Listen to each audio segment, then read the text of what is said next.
صفحہ نمبر 45۔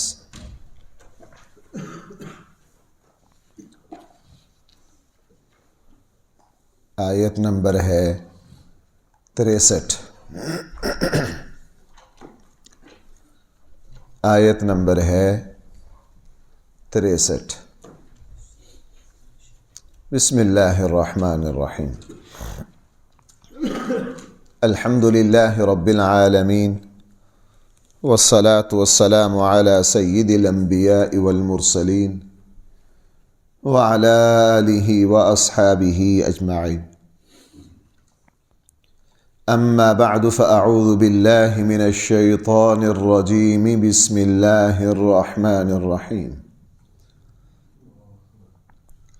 قالوا إن هذان لساحران يريدان أن يخرجاكم من أرضكم بسحرهما ويذهبا بطريقتكم المثلى فأجمعوا كيدكم ثم أتوا صفا وقد أفلح اليوم من استعلى قالوا يا موسى إما أن تلقي وإما أن نكون أول من ألقى قال بل ألقوا فإذا حبالهم وعصيهم يخيل إليه من سحرهم أنها تسعى فأوجس في نفسه خيفة موسى قلنا لا تخف إنك أنت الأعلى صدق الله مولانا۔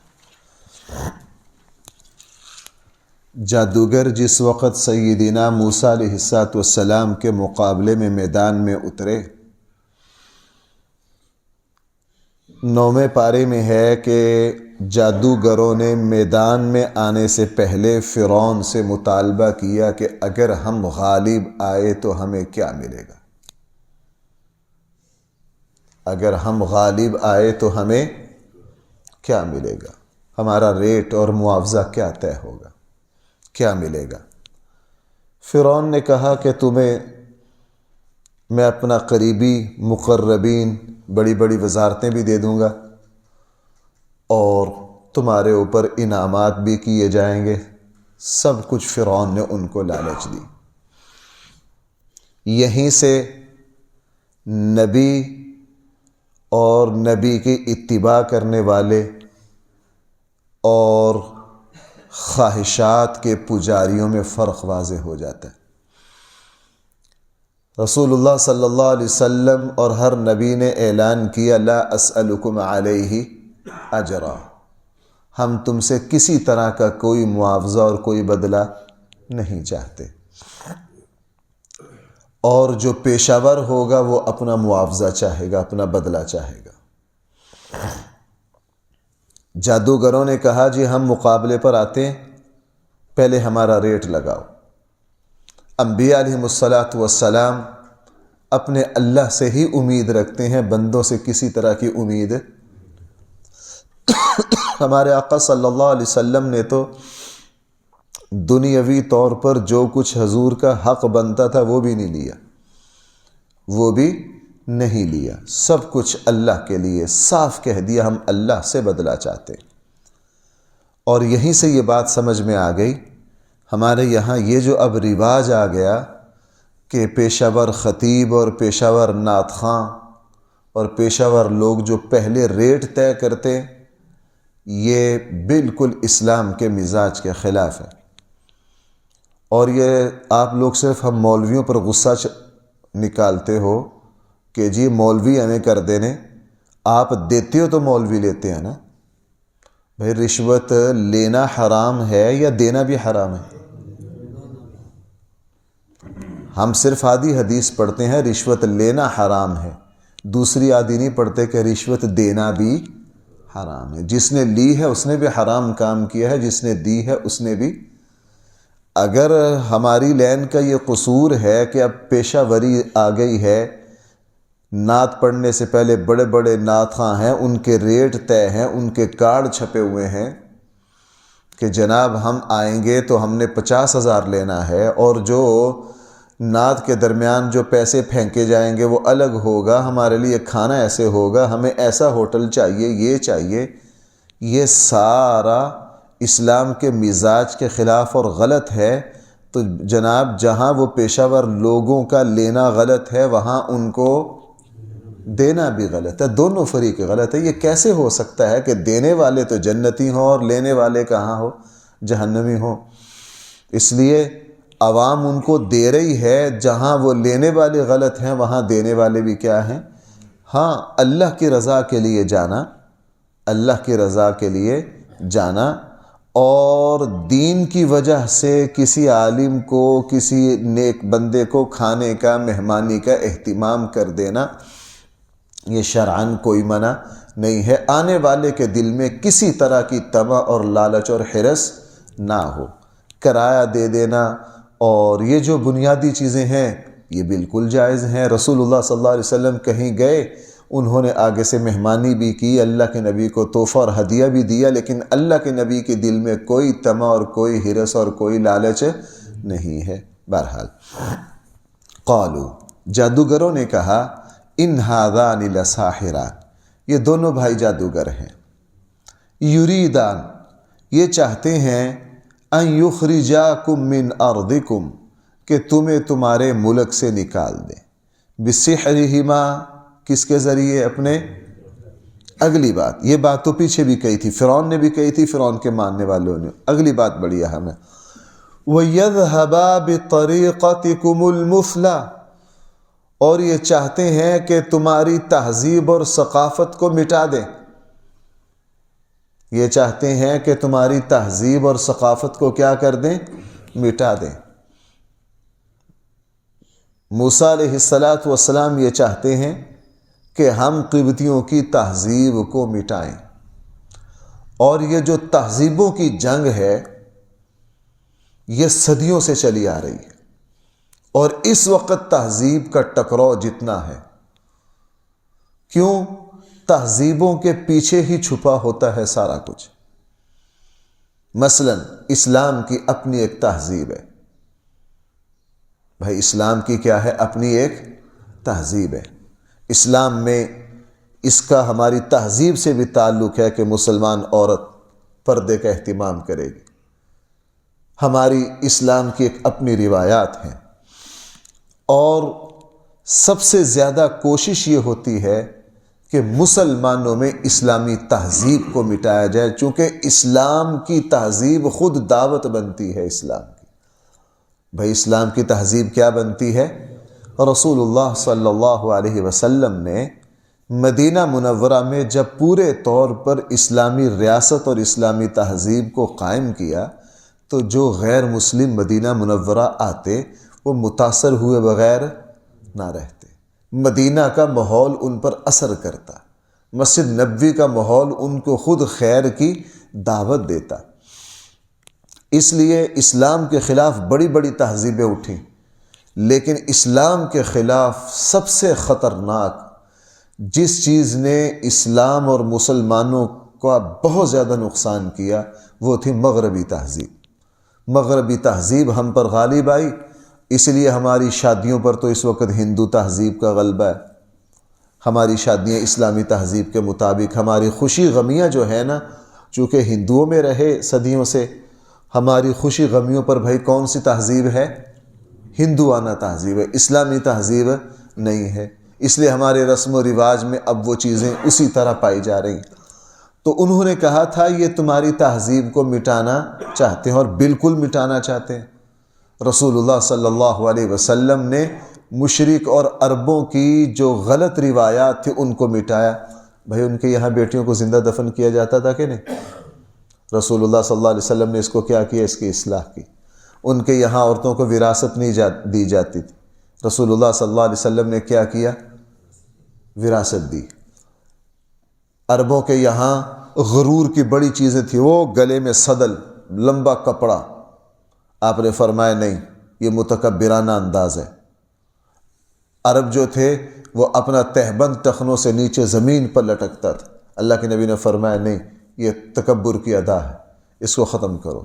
رسول اللہ صلی اللہ علیہ وسلم نے پھر اسلامی تہذیب اور اسلامی روایت مسلمانوں کو سکھائی، تو انہوں نے یہی کہا وَيَذْهَبَا بِطَرِيقَتِكُمُ الْمُثْلَى، اور اب ہمارے یہاں بھی اس کی پاکستان پر جتنی محنت ہو رہی ہے، سب سے پہلے مصر پر محنت ہوئی 1950 میں۔ مصر جو تھا وہ مغربی تہذیب میں رنگا گیا۔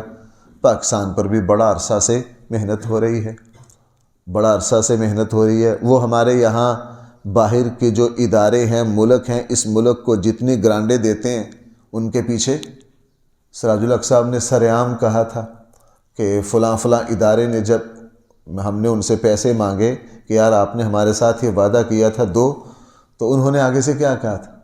انہوں نے کہا تھا جناب ایسا نہیں ہو سکتا کہ پیسے ہم سے لو اور بات کس کی کرو، اسلام، یہ نہیں ہو سکتا۔ وہ جب میں خود ایسی جگہ شریک ہوا ہوں۔ اب دیکھیں، گجرانوالے کا ایک ادارہ ہے، اس کا معاہدہ ہوا یورپ کی ایک NGOs کے ساتھ کہ ہم تمہیں مدد دیں گے۔ اب ذرا دیکھنا، انہوں نے جو وردی کی شرط رکھی نا، بھائی وردی کو بنیادی چیز ہے، انہوں نے وردی کی شرط رکھی کہ وردی ایسی ہونی چاہیے۔ اس وردی میں کیا ہے؟ اب جوان بچیاں ہیں، اس وردی میں جو انہوں نے کیا، اس کے نیچے، سینے کے نیچے ایک پٹی رکھی تاکہ سینہ اس سے کیا ہو، بالکل واضح ہو۔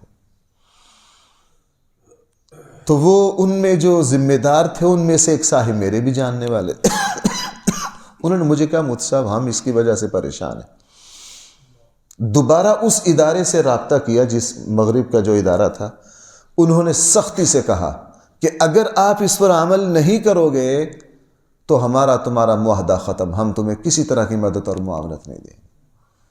میں نے انہیں کہا یار ہم آپ کو کہا نہیں کرتے تھے کہ یورپ جو پوری دنیا پر چھایا ہے نا، یورپ نے آگے ٹائٹل رکھا تعلیم کا، بھائی آگے چہرہ رکھا کس کا؟ اور پیچھے رکھی اپنی تہذیب۔ اور مسلمان جب دنیا میں اٹھے، مسلمانوں نے اپنا جو ٹائٹل تھا وہی اخلاق، شرافت، تہذیب، دیانتداری، اس پر رکھا۔ بہرحال یہاں فرعونیوں نے بڑی اہم بات کہی، انہوں نے کہا وَيَذْهَبَا بِطَرِيقَتِكُمُ، یہ تمہارے اعلیٰ طریقے کو، تمہاری تہذیب کو مٹانا چاہتے ہیں۔ فَأَجْمِعُوا كَيْدَكُمْ ثُمَّ أْتُوا صَفًّا، تم اپنی ساری تدبیریں جمع کرو، اپنے ساری چالیں چلو، مکر و فریب کو جمع کرو۔ ثُمَّ أْتُوا صَفًّا، پھر متحد ہو کر صفیں بنا کر میدان میں اترو۔ وَقَدْ أَفْلَحَ الْيَوْمَ مَنِ اسْتَعْلَى، یقیناً آج کامیاب ہوگا وہی جو غالب آ جائے گا، چونکہ اب پورا مصر اس منظر کو دیکھے گا۔ یہ فیصلہ کن مرحلہ ہے۔ ایک طرف اللہ تعالیٰ کے دو بندے حضرت موسیٰ اور حضرت ہارون ہیں، اور دوسری طرف پوری ریاست ہے، پوری قوم ہے، پوری تہذیب ہے۔ اب میدان آ گیا، وہ دن بھی آ گیا۔ قالوا یا موسیٰ، ساری گفتگو ہونے کے بعد جب اصل مرحلہ آیا تو انہوں نے موسیٰ سے کہا اما ان تلقی، پہلے چال آپ چلیں گے، و اما ان نکون اول من القا، یا پہلی چال ہم چلیں گے۔ کیا فیصلہ ہے جی آپ کا؟ تو موسیٰ سے پوچھا، چونکہ وہ تو کیا سمجھے ہوئے ہیں کہ جادو کا مقابلہ ہونا، جناب آپ جادو کی پہلی چال آپ چلیں گے، آپ کی باری ہے یا ہماری باری ہے؟ قال بل القوا، حضرت موسیٰ نے ان سے فرمایا جناب تم نے جو کرنا ہے کرو۔ فَإِذَا حِبَالُهُمْ وَعِصِيُّهُمْ يُخَيَّلُ إِلَيْهِ مِنْ سِحْرِهِمْ أَنَّهَا تَسْعَى، تو اچانک ان کی رسیاں اور ان کی لاٹھیاں، یخیل الیہ، یہ ہے تخیل، محسوس ہوا حضرت موسیٰ کو ان کی جادو کی وجہ سے، انہا تسعی، کہ وہ بھاگ رہی ہیں۔ یہ تخیل تھا، قرآن نے بھی اس کو واضح کر دیا کہ یہ حقیقت نہیں تھی، یہ تخیل تھا۔ دیکھنے والا یوں سمجھتا تھا کہ جیسے یہ چھڑیاں اور یہ رسیاں بھاگ رہی ہیں۔ ان کی تعداد کتنی ہے قرآن و سنت میں کہیں اس کی وضاحت نہیں ہے۔ ہاں قرآن نے یہاں جمع کے لفظ استعمال کی ہیں، اس سے پتہ چلا کہ وہ زیادہ تھیں۔ ان کی تعداد کتنی ہے اسرائیلی روایات میں ہے، قرآن و سنت میں نہیں ہے، بہت زیادہ تھیں، ظاہرہ دو چار تو نہیں ہوں گی۔ جب پورا مصر اور اتنا بڑا مقابلہ ہو رہا ہے تو ہم یوں کہہ سکتے ہیں بہت زیادہ، اور دیکھنے والا یوں سمجھتا تھا جیسے یہ کیا کر رہی ہیں، یہ حرکت کر رہی۔ فَأَوْجَسَ فِي نَفْسِهِ خِيفَةً مُوسیٰ، موسیٰ علیہ السلام اپنے جی میں ڈرے۔ یہ ڈرنا کوئی عیب والی بات نہیں، اور یہی دلیل ہے اس بات کی کہ معجزہ بھائی کس کی طرف سے آتا ہے؟ اگر موسیٰ کی طرف سے ہوتا پھر موسیٰ علیہ السلام کو ڈرنے کی کیا ضرورت ہے؟ ہمارے یہاں ایک مکتبہ فکر ہے، وہ بڑی ایڑی چوٹی کا زور لگاتے ہیں کہ ان کا بس چلے، وہ ثابت کرتے ہیں دلائل سے کہ نہیں، معجزہ جو ہوتا ہے یہ نبی کا ذاتی کمال ہوتا ہے۔ بھائی بندوں کا کوئی ذاتی کمال نہیں ہے، ہمارا بھی کوئی، یہ بھائی ہمارے اندر جو کچھ ہے یہ سارا کس کا ہے؟ اللہ کا ہے۔ یہ تو لفظ زیب ہی نہیں دیتا ایک مسلمان کو۔ فَأَوْجَسَ فِي نَفْسِهِ، ایک بشری ڈر آیا، یہ ڈر عیب نہیں ہے، جیسے بخار سے ڈر لگتا ہے، بھوک پیاس محسوس ہوتی ہے، یہ کوئی عیب والی چیز ہے، یہ بشریت ہے۔ فَأَوْجَسَ فِي نَفْسِهِ خِيفَةً مُوسیٰ، موسیٰ اپنے جی میں ڈرے۔ قُلْنَا، ہم نے کہا، لا تخف، آپ ڈریے نہ، ہم نے کہا آپ ڈریے نہ، آپ کوئی بے یار و مددگار تھوڑے ہیں، آپ کے پیچھے کون ہے؟ حسبی اللہ لا الہ، میرے لیے میرا اللہ کافی ہے، میرے لیے میرا اللہ کافی ہے۔ یہی بات غار ثور میں حضور نے حضرت سیدنا صدیق اکبر سے فرمائی، آپ ڈریے نا، ہمارے ساتھ کون ہے؟ اللہ ہے۔ جب اللہ ساتھ ہو پھر بندہ کو ڈرنے کی ضرورت ہے۔ ہم نے کہا لا تخف، نہ ڈریے، انک انت الاعلی، غالب آپ ہی آئیں گے، جیتیں گے آپ ہی، آپ کو کسی طرح کی ڈرنے کی ضرورت ہے۔ وَأَلْقِ مَا فِي يَمِينِكَ، آپ کے دائیں ہاتھ میں جو عصا ہے نا اس کو ذرا زمین پر ڈالیے۔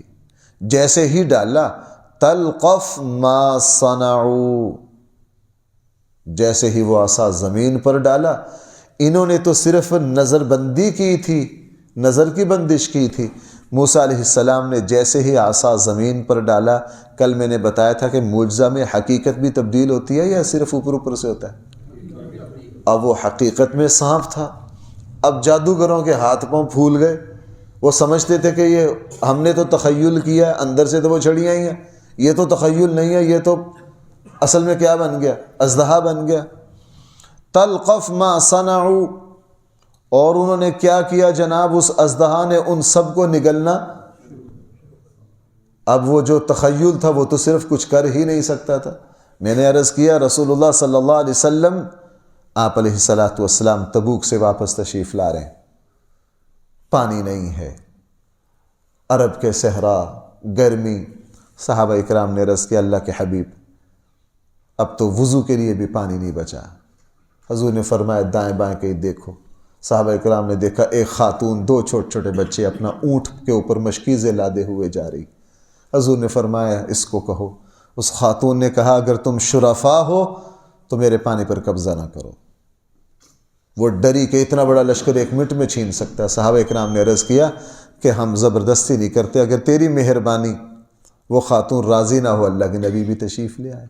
اللہ کے نبی نے فرمایا، اس نے کہا جی پانی میری ملکیت ہے، میں 3 دن کا سفر کر کے ایک جگہ سے پانی لے کر آئی ہوں، مجھ سے عورت دیکھ کر مجھ سے پانی کیوں چھینتے ہو؟ اللہ کے نبی نے فرمایا تم سے کوئی بھی نہیں چھینے گا، ہاں تم مجھے اجازت دیتی ہو کہ میں اس کو چھو سکوں، ہاتھ لگا سکوں؟ انہوں نے کہا جی لگا لو۔ رسول اللہ صلی اللہ علیہ وسلم نے اللہ کا نام لے کر اپنا ہاتھ اس کے مشکیزے میں داخل کیا، اس کے مشکیزے میں۔ اور بھائی تبوک پر کتنی بڑی تعداد تھی صحابہ کی؟ تبوک میں سب سے بڑی تعداد جس غزوہ میں صحابہ اکرام کے، وہ غزوہ تبوک ہے، اور وہ پیدل سفر، پرانے لوگ۔ جیسے ہی ہاتھ ڈالا فرمایا جو پینا شروع کرو۔ اب وہ ہزاروں کی تعداد نے پینا شروع کیا، بس سب 2 گلاس بھی پیے، تو 30,000 بندہ ہے تو 60,000 گلاس تو ہو گیا۔ اب وہ سارے پی رہے ہیں۔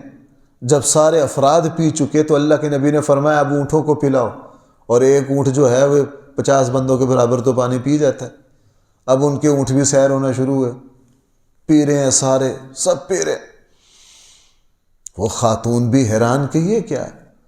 تو صحابی فرماتے ہیں کہ میں نے آگے ہو کے دیکھا کہ اللہ کے نبی کا ہاتھ پانی میں ہے، یہ کر کیا رہا ہے، کیا کرشمہ ظاہر ہو رہا ہے؟ تو دیکھا وہ صحابی فرماتے میں نے دیکھا کہ اللہ کے رسول صلی اللہ علیہ وسلم کے ناخنوں سے اتنی تیزی سے پانی جاری ہے جس طرح چشمے کے سوتے پھوٹتے ہیں، پانی جا رہا ہے، سارے اونٹ سب سیر ہو گئے۔ فرمایا مشکیزیں بھی بھر لو۔ اب جب سب سیر ہو گئے تو اللہ کے نبی نے جب اندر سے ہاتھ نکالا تو پانی کا مشکیزہ اتنا کا اتنا۔ اس کے باوجود فرمایا بھائی تمہارے پاس کوئی کھجوریں کوئی چیزیں ہیں، اس خاتون کو تحفتاً ہدیتاً دے دو۔ وہ خاتون اپنے قبیلہ میں گئی، اس نے اپنے قبیلہ کے لوگوں کو جب ساری صورتحال بتائی، جو تبصرہ کیا اس میں یہ بھی کیا کہ میں ایسے شرفاء کو دیکھ کر آئی ہوں جو مجھ سے 1 منٹ میں پانی چھین سکتے تھے، لیکن ان کی شرافت پورا تعارف کروایا جا کے جو کچھ دیکھا، اور اپنے قبیلے کو بتایا کہ مجھے یوں لگتا ہے کہ یہ واقعتاً اللہ کے رسول ہیں، چونکہ ایسے کریمانہ اخلاق اور ایسے معجزات کس کے ہو سکتے ہیں؟ اللہ کے رسول کے ہو سکتے ہیں۔ تو بھائی یہ سارا اللہ تعالیٰ اپنے نبیوں کے ہاتھ پر ظاہر کرتا ہے، یہاں بھی یہی بات ہوئی۔ فرمایا انما صنعوا کید ساحر، جو کچھ چال چلی تھی جادوگروں نے وہ سارا دھرا کا دھرا رہ گیا۔ ولا یفلح الساحر حیث اتا، جادوگر جو بھی واردات کرے وہ کبھی بھی کامیابی تک پہنچ نہیں سکتی۔ اب وہ جادوگر جو تھے وہ حقیقی صورتحال سمجھ گئے، وہ سمجھ گئے جناب یہ جادو نہیں ہے، یہ کیا ہے؟ معجزہ ہے، اور معجزہ کس کے ہاتھ سے ظاہر ہوتا ہے؟ نبی۔ فَأُلْقِيَ السَّحَرَةُ سُجَّدًا، وہ سارے جادوگر سجدے میں پڑ گئے۔ وہ سمجھ گئے کہ اوہو فرعون نے ہم سے غلطی کروا دی ہے، اس نے تو ہمیں کہا تھا جادو کا مقابلہ کرنا ہے، یہ تو ہمارے مقابلے پر کون آ گئے؟ نبی آ گئے۔ ہمارے مقابلے پر کون آ گئے؟ اور نبی کے مقابلے پر جانا یہ تو بربادی ہے۔ رسول اللہ صلی اللہ علیہ وسلم کے پاس بھائی جب نجران کا وفد آیا تھا، وہ 60 دن رہا، پوری سورہ آل عمران کا اکثر حصہ اس وقت اترا۔ انہوں نے اللہ کے نبی کے ساتھ تقریباً 1.5 پونے 2 مہینے علمی گفتگو کی۔ اللہ کے نبی نے ان کے سارے سوالوں کے جوابات دیے۔ جب اتمام حجت ہو گیا نا، اللہ کے نبی نے فرمایا چلو پھر میرے ساتھ مباہلہ کر لو، میرے ساتھ کیا کر لو؟ مباہلہ کر لو، آؤ عیدگاہ میں آ جاؤ، میدان میں آ جاؤ۔ اللہ کے نبی تشریف لے گئے اور اپنے اہل و عیال کو بھی بلا لیا۔ اب وہ وفد آئے نا، وہ نجران کی بڑی علمی قیادت تھی، اس میں دنیاوی سردار بھی تھے اور ان کے علمی لوگ بھی تھے۔ اور جب وہ وفد حضور کے مقابلے پر آنے لگا، جو بات اس آیت میں جو میں عرض کرنا چاہتا ہوں وہ آخری جملہ ہے، جب وہ میدان میں آنے لگے تو اس وفد میں جو سب سے بڑے عالم تھے نا، انہوں نے کہا کہ میں تمہیں نصیحت کرتا ہوں کہ میدان میں نہ جانا۔ دوستوں نے پوچھا کیوں؟ انہوں نے کہا نبی کے مد مقابل مباہلے کے لیے جو جاتا ہے وہ پھر واپس نہیں آتا، تم اپنی موت کی طرف جا رہے ہو۔ یہ اللہ کے نبی ہیں، یہ اللہ کے نبی ہیں، ان کے مد مقابل بالکل نہ جاؤ، برباد ہو جاؤ گے۔ تو سارے رک گئے، اللہ کے نبی عیدگاہ میں انتظار کر کے آ گئے۔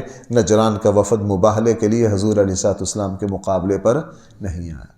یہاں یہ جو تھے جادوگر جیسے ہی صورتحال سمجھے کہ ہو یہ تو نبی کے مد مقابل آ گئے، فَأُلْقِيَ السَّحَرَةُ سُجَّدًا، وہ فوراً سجدے میں پڑ گئے اور سب نے زبان سے کہا آمنا برب ہارون و موسیٰ، ہم موسیٰ اور ہارون کے رب پر۔ اور یہ پورا مصر دیکھ رہا ہے، یہ بہت بڑا پروگرام منعقد ہو رہا ہے۔ اب جو فرعون ہے اس کو لالے پڑ گئے۔ فرعون نے کہا آمنتم لہ قبل ان آذن لکم، تم میری اجازت سے پہلے ہی ایمان لے آئے ہو، تم میری اجازت سے پہلے ہی ایمان لے آئے ہو۔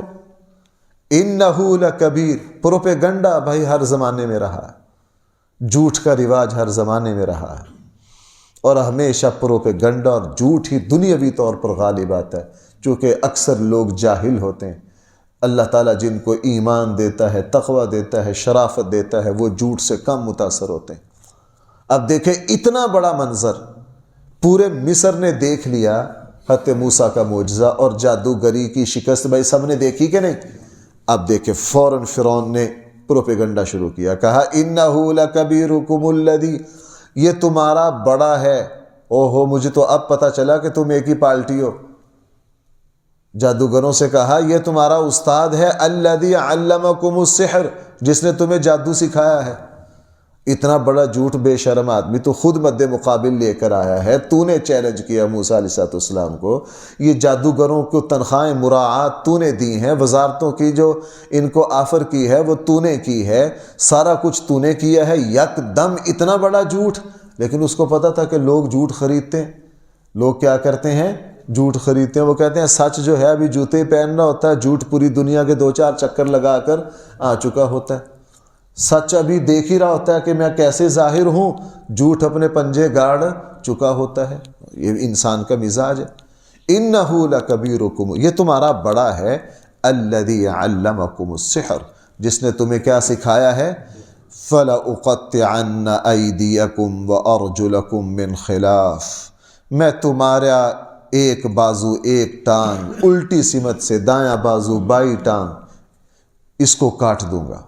وَلَأُصَلِّبَنَّكُمْ فِي جُذُوعِ النَّخْلِ، اور تمہیں میں کھجور کے تنوں پر سولی چڑھا دوں گا اگر تم اس ایمان سے باز نہ آئے۔ وَلَتَعْلَمُنَّ، تمہیں پتہ جائے گا، أَيُّنَا أَشَدُّ عَذَابًا وَأَبْقَىٰ، کہ کون سخت سے سخت سزا دیتا ہے اگر تم اس سے باز نہ آئے۔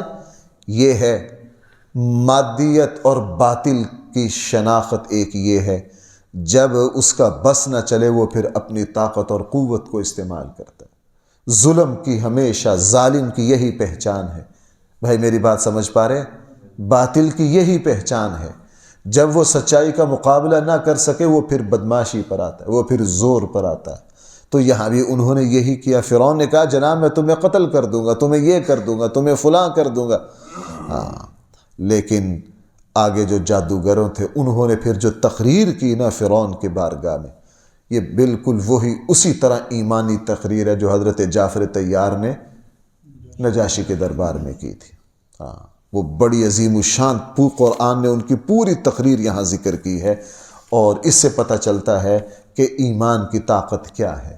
ایمان جب دل میں آتا ہے تو اس کا کرشمہ کس طرح ظاہر ہوتا ہے، اور جادوگر بالکل بے نیاز ہو گئے کہ یہ ہمیں قتل کرے گا یا سولی چڑھائے گا، ہمیں اس کی کوئی پرواہ نہیں، لیکن انہوں نے فرعون کے سامنے اتمام حجت کی، اور اللہ تعالیٰ نے اس معجزہ کے نتیجے میں ان کے دل میں جو سچائی کو اتارا، اس سچائی کو سر عام بیان کیا، اس کی کوئی پرواہ نہیں کی کہ ہمارا انجام کیا ہوگا۔ پورے مصر کے سامنے جادوگروں نے جو تقریر کی، قرآن اس کو ذکر کر رہا ہے۔